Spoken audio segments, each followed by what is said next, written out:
ऐसा ही कुछ था। चलिए अब आज हम लोग पढ़ेंगे क्या, आवृतबीजी पादप के जीवन की प्रमुख घटनाएं।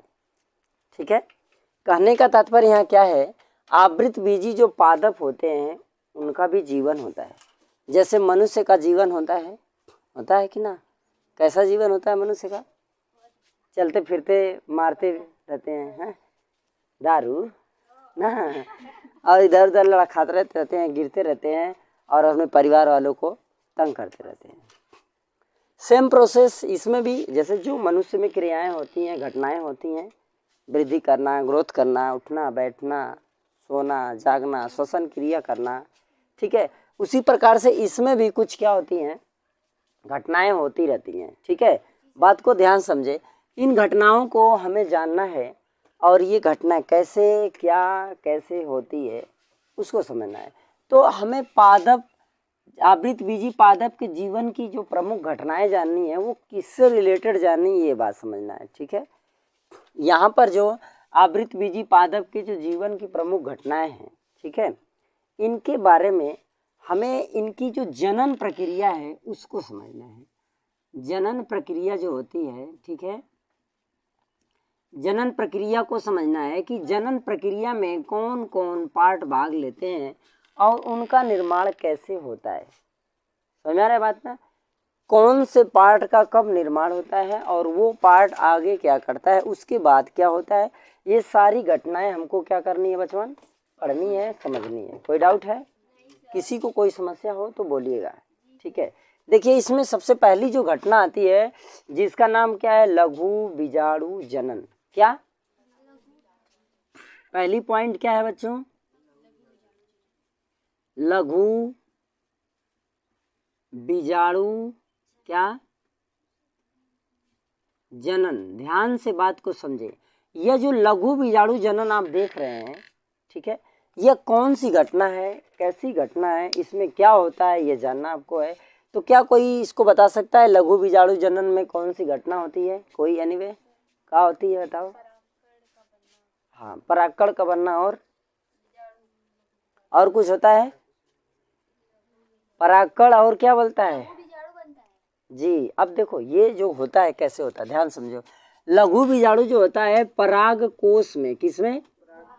पराग कोश में। अब पराग कोश क्या होता है, कैसा होता है, किस प्रकार का होता है, इसको देखने के लिए इसका पिछला जो वीडियो है उसको आप लोग देख लीजिएगा। ठीक है, क्लियर हो जाएगा। ओके, अब पराग कोश में क्या, मात्र कोशिकाओं से, मात्र कोश का मतलब जो प्राथमिक कोशिका है, ठीक है, मात्र कोशिकाओं से, गौर से बात को समझे। ठीक है, मात्र कोशिकाओं से क्या होता है, मात्र कोशिकाओं से किसका निर्माण होता है? लघु बीजाणुओं और उसके परागकण का निर्माण होता है। समझ आया ना? क्या होता है, लघु बीजाणु, ठीक है, लघु बीजाणु एवं परागकण, ठीक है, का बनना। समझ में बात आई? ठीक है ना, लघु बीजाणु, ठीक है, बीजाणु ऐसे रहेगा ना, लघु बीजाणु एवं परागकण का बनना। बात को गौर से समझे, लघु बीजाणु और परागकण का बनना, इस चीज का हमें ध्यान रखना है। इसमें किसमें, लघु बीजाणु जनन के अंतर्गत ये घटना होती है। क्लियर हुआ क्या? पहली पॉइंट है। इसके बाद क्या होता है ये जानना है। पहली पॉइंट हमने क्या देखा बच्चों, कि लघु बीजाणु जो जनन होता है वह परागकोश में मात्र कोशिकाओं, ठीक है, लघु बीजाणु, मात्र कोशिका मतलब समझ रहे हो, जो प्राथमिक कोशिका होती है उससे, ठीक है, मात्र कोशिकाओं से लिख लो, समझ में आएगा। ठीक है, लघु बीजाणु एवं परागकण का बनना या निर्माण होना पाया जाता है। ठीक है, इसके बाद दूसरी पॉइंट आपकी क्या आती है, लघु युग्म जनन। क्या? लघु युग्मक जनन। समझे इसको, ये दूसरी पॉइंट आपकी है, लघु युग्मक क्या जनन। ध्यान दें, ये जो लघु युग्मक जनन है ये कैसी घटना है, इसमें क्या होता है, लघु युग्मक, ध्यान दो, लघु जब बोलेगा तो आपको एक बात समझना है कि इसमें कौन आएगा, परागकण आएगा, समझे। अगर गुरु बोल दिया तो वहां पर कौन आएगा, स्त्री केसर, यानी कि क्या, अंडाशय। समझ में आ रहा है ना। तो यहाँ पर लघु युग्मक जनन लिख रहा है, इसका मतलब है कि इसमें क्या होता है, लघु युग्मक जनन में क्या होता है, किसका निर्माण होता है, नर और आगे, ठीक है। यानी इसमें क्या होता है, लघु युग्मक जनन में नर क्या बनता है, युग्मक का निर्माण होता है। समझ गए बात को। इसमें क्या होता है, नर युग्मक का निर्माण होता है। इस बात को आप लोग समझिए, ये बहुत ही इम्पोर्टेंट चैप्टर, इस चैप्टर का बहुत ही इम्पोर्टेंट चीज़ है ये। अगर ये चीज़ आप समझ सकते हो ना तो आगे बातें आपको सब समझ में आएगी, ठीक है। पादप, पुष्पी पादप में जो जनन होता है उसके लिए ये बहुत ही इम्पोर्टेंट टॉपिक है। अगर ये आप समझ गए मतलब आगे सब समझ में आएगा। चलें आगे। लघु युग्मक जनन में क्या होता है, नर युग्मक जनक, नर युग्मक का क्या होता है, निर्माण होता है इसके अंतर्गत, ठीक है, कोई डाउट नहीं है। अगली आपकी टॉपिक क्या है, तीसरी टॉपिक जो आपकी है वो कौन सा है बच्चों, परागकण। सब लोग जानते हो इसके बारे में। परागकण क्या होता है, कौन बताएगा। यार गलत बोल दिए, परागण है। परागण का कार्य क्या होता है, बात तो समझो, परागण है क्या। जैसे एक घटना होती है जिसे कहते हैं जनन जंतुओं में, उसी तरह पुष्पी पादपों में जनन परागण द्वारा होता है, ठीक है। और ये परागण की घटना क्या होती है ये समझिए। यह घटना जो होती है, इस बात को गौर समझिएगा, परागकण का, किसका, परागकण का, ठीक है, उड़कर किस पर, वर्तिकाग्र, ये बात को समझिए आपने, किस पे, वर्तिकाग्र पर चिपकना, समझ रहे हो, या वर्तिकाग्र तक पहुंचना, यह घटना क्या कहलाती है, परागण कहलाती है। क्या ये बात समझ में आई, आप लोगों को बात क्लियर हो रहा है। परागण क्या होता है, परागकण का उड़कर वर्तिकाग्र पर जाके चिपकना परागण की घटना होती है। और यह परागण दो प्रकार का होता है, ठीक है। कौन कौन होता है, एक स्वपरागण होता है और एक पर परागण होता है। क्या ये बात आपको समझ में आ रही है, क्या ये बात क्लियर हो रही है। परागण दो प्रकार का होता है, एक होता है स्वपरागण और एक होता है पर परागण। स्वपरागण मतलब उसी पौधे के पुष्प का जो क्या होता है, परागकण होता है, उसी पुष्प के वर्तिकाग्र पर जाके चिपकता है, तो यह क्या कहलाएगा, स्वपरागण। जब एक पुष्प का परागकण दूसरे पादप के पुष्प के वर्तिकाग्र पर जाके चिपकता है तो वह घटना क्या कहलाती है, पर परागण। Any doubt. जब एक पुष्प का परागकण उसी पुष्प के वर्तिकाग्र पर जाके चिपकता है या वहां तक पहुंचता है तो यह घटना क्या कहलाएगी, स्वपरागण। जब एक पुष्प का परागकण क्या हो, दूसरे पुष्प के वर्तिकाग्र पे जाके चिपके या वहां पहुंच जाए तो वह घटना आपकी पर परागण कहलाता है। इसकी चर्चा आगे किया जाएगा, ठीक है ना। अगली पॉइंट देखें, जो चौथी पॉइंट है वह आपकी क्या है, चौथी पॉइंट आपकी क्या है, गुरु बीजाणु जनन ना। ये क्या होता है, गुरु बीजाणु जनन में क्या होता है समझे। आपने लिखा क्या, गुरु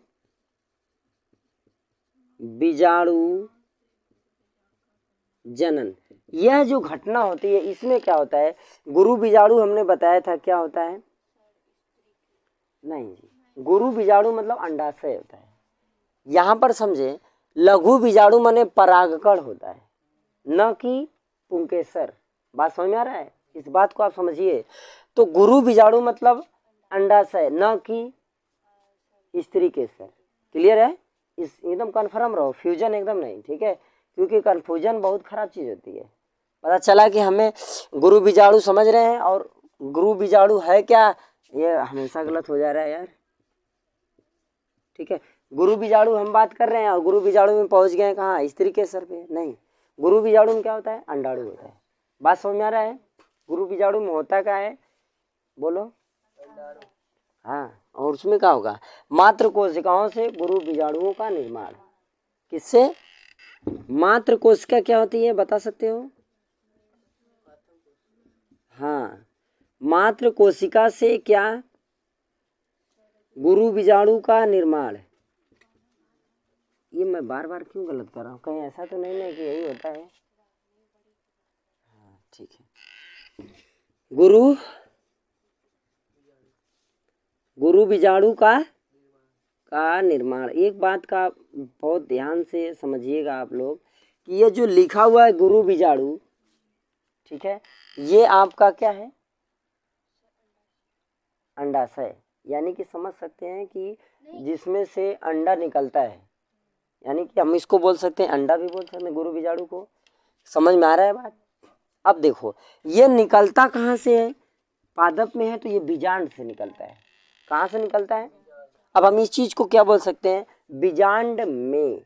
बीजांड में मात्र कोशिका से गुरु बीजाणु का निर्माण। बात क्लियर हुआ? गुरु बीजाणु जनन मतलब बीजांड में, ठीक है ना? किसमें? बीजांड में मात्र कोशिका से गुरु बीजाणु का निर्माण। यह जो घटना होती है यह क्या कहलाती है? गुरु बीजाणु जनन कहलाती है। क्या कोई दिक्कत है?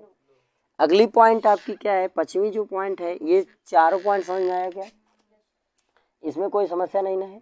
अगली पॉइंट जो आपकी है वो कौन सी है बच्चों? गुरु युग्मक जनन। ठीक है, गुरु युग्मक जनन। बात को समझे, गुरु युग्मक, चलो ठीक है, गुरु युग्मक जनन। ध्यान से बात को समझिएगा। जो आपका ये गुरु युग्मक है, यानी जो गुरु युग्म है, ठीक है, उसमें क्या होता है? इसमें क्या होता है? कौन बताना चाहेगा? गुरु बीजाणु से क्या करता है? भ्रूणपोष का निर्माण की पूरी घटना इसमें आती है। समझ में आया ना? क्या होगा? गुरु बीजाणु से, ठीक है, गुरु बीजाणु से भ्रूणपोष की, ठीक है, भ्रूणपोष की पूरी घटना किसके अंतर्गत आती है बच्चों? गुरु बीजाणु से भ्रूणपोष की घटना किसके अंतर्गत आती है? गुरु युग्मक जनन के अंतर्गत आती है। अब इस बात को समझना है, यह जो क्रिया आपने लिखा यहाँ से यहाँ तक, यह कौन सी क्रिया है इसको समझना है। ठीक है, ये निषेचन से पहले की क्रिया है। क्लियर आ रही है बात समझ में? यह घटना क्या है? निषेचन से पहले। समझ में आया? निषेचन से पहले की घटना। ठीक है, ये जितनी आपने 5 टॉपिक पढ़ा, ये पांचों टॉपिक किससे संबंधित है? निषेचन से पहले क्या होता है उसकी घटना है। एक बार फिर से देखें, सावधानी समझें आपको। ठीक है, बहुत ज़्यादा मेहनत करने की आवश्यकता नहीं है। आप यहीं से सब कुछ समझ जाएंगे, यहीं से आपको याद भी हो जाएगा। हो सकता है दोबारा आपको देखने की ज़रूरत न पड़े, पर ध्यान दें। ठीक है, क्या है? आवृत बीजी पादप के जीवन की प्रमुख घटना। माने आवृत बीजी जो पादप होते हैं उनकी जीवन में कौन सी घटनाएं होती हैं, पर हमें संपूर्ण घटना की बात नहीं करनी है। हमें किस घटना की बात करनी है? जनन प्रक्रिया के अंतर्गत जो घटनाएं होती हैं उनकी बात करनी है, न कि उसके पूरे जीवन की घटना की बात करनी है। मतलब जनन प्रक्रिया हो रही है, उनके जीवन का निर्माण हो रहा है, सिंपल सी बात है। ठीक है, अब देखो कैसे होता है। सबसे पहले क्या है? लघु बीजाणु जनन। लघु माने छोटा होता है, समझे? और आपको मालूम है कि जो परागकण होता है वो छोटा होता है, तो लघु बीजाणु मतलब परागकण से संबंधित है। ठीक है, अब यहाँ देखो आप लिखा है गुरु बीजाणु। गुरु बीजाणु का तात्पर्य यहाँ पर क्या होगा? गुरु माने बड़ा। ठीक है, यहाँ गुरु माने टीचर मत समझ लेना।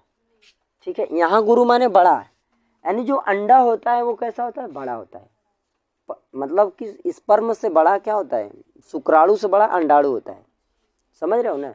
तो यहाँ पर जो आप बोल रहे हैं गुरु बीजाणु, यानी कि गुरु बीजाणु का निर्माण अर्थात जो अंडा है उसका निर्माण। क्लियर हो रही है बात?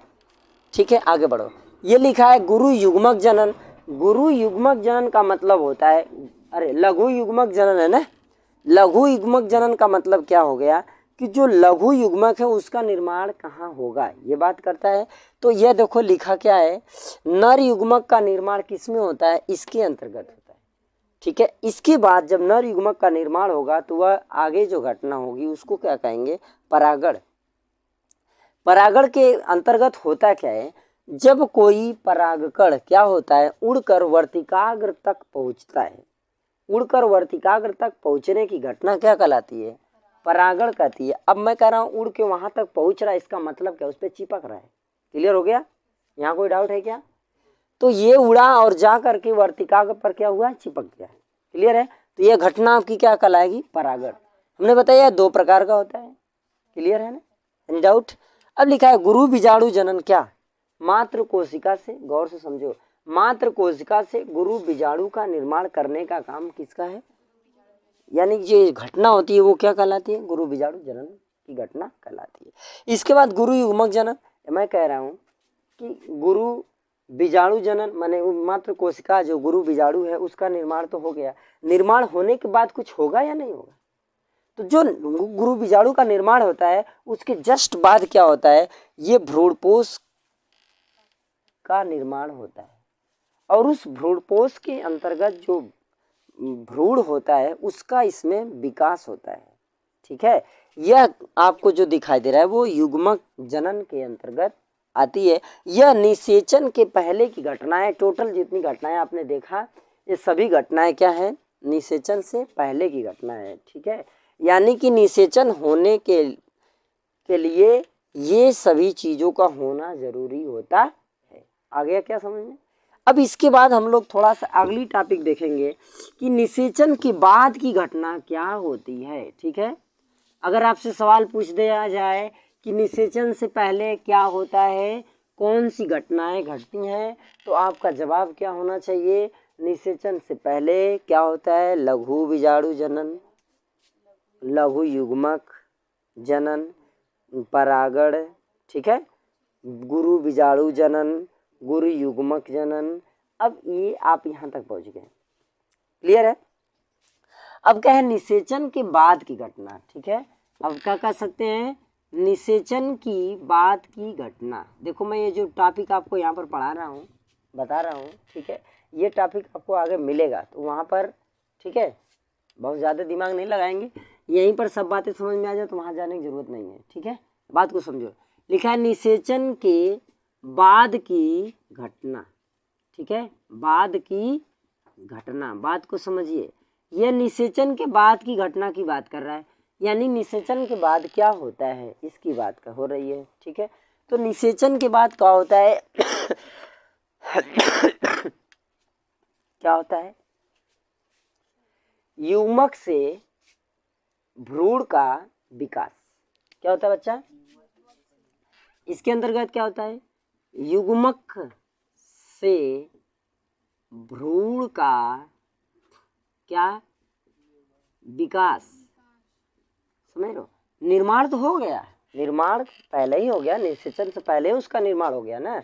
अरे भ्रूण का निर्माण निषेचन से पहले ही होता है, निषेचन के बाद की जो घटना है अब क्या होगा, उसका विकास होगा। ठीक है, अब ये जो युग्मक से भ्रूण का विकास हो रहा है इसमें क्या हो रहा है, भ्रूणपोष होता है।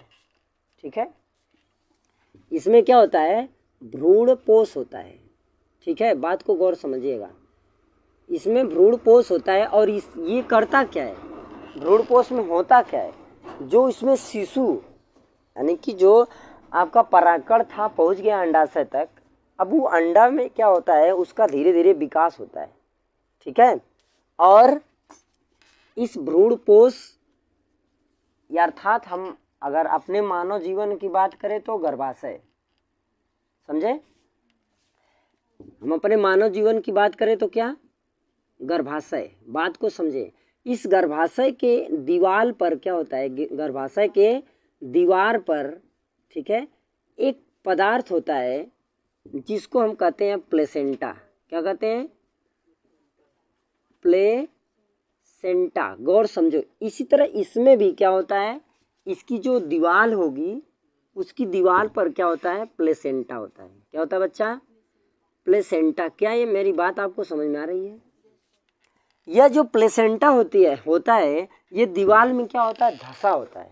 समझ रहे हो ना? देखो ध्यान से, प्लेसेंटा का कार्य क्या होता है, दीवार में ये धंसा रहता है। ठीक है, दीवार में धंसा रहता है। बात को गौर से समझो। यह दीवार में धंसा होता है। इसका काम क्या होता है, प्लेसेंटा का कार्य करता क्या है, ये भ्रूण को यानी शिशु को, यहाँ बात करें शिशु को, ये क्या करता है, शिशु को भोजन प्रदान करने का कार्य करता है।